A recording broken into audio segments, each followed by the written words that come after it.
Hello. आजच्या दिवसाची सुरुवात आमची अशी झाली. तर सकाळी उठल्यानंतर ना मी शार्वीला हनुमान चालीसा आणि गायत्री मंत्र हे नेहमी ऐकवते. मॅक्झिमम टाईम ऐकवतेच, कारण तिलासुद्धा ना ते खूप आवडतं आणि तीसुद्धा एन्जॉय करते. एन्जॉय म्हणजे तिला क्लॅप क्लॅप करायला आवडतं आणि नमस्तेसुद्धा करते. तर त्यानंतर आम्ही गेलो होतो मॉलला. तिथे गेल्यानंतर मॅडमने आरशात पाहिला, असा बघितलं की मग तिचे एक्सप्रेशन सुरू होतात. मग काय थांबतच नाहीत. आणि मॉलमध्ये गेल्यानंतर ती कडेवरती कधीच नाही बसत. तिला खाली उतरून असं एकटीला फिरायचं असतं, चालायचं असतं, पळायचं असतं. त्यामुळे तिला खूप छान आवडतं बाहेर गेल्यानंतर फिरायला.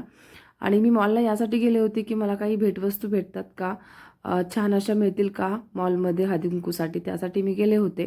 पण मला आवडलं नाही काही. मग येताना परतताना आम्हाला नर्सरीमध्ये मी गेले. तिथे मला ना खूप छान अशी गुलाबाची रोपटे होती, ती खूप आवडली. बाकीसुद्धा फुलांची झाडं खूप छान होती. पण सर्वच आपण नाही घेऊ शकत ना, कारण फक्त घेऊन आपण घरी आणून ठेवणं महत्त्वाचं नाही, त्याचं संगोपनसुद्धा केलं पाहिजे. तर काही मला त्यातली रोपटे आवडलीसुद्धा गुलाबाची. तर मी का गेले होते नर्सरीमध्ये, मी तुम्हाला नेक्स्ट व्हिडिओमध्ये सांगेनच. मग त्यानंतर आम्ही घरी निघालो. तर असा होता आमचा दिवस. तर व्हिडिओ आवडला असेल तर नक्की लाईक करा आणि प्लीज सबस्क्राईब नक्की करा. Bye bye.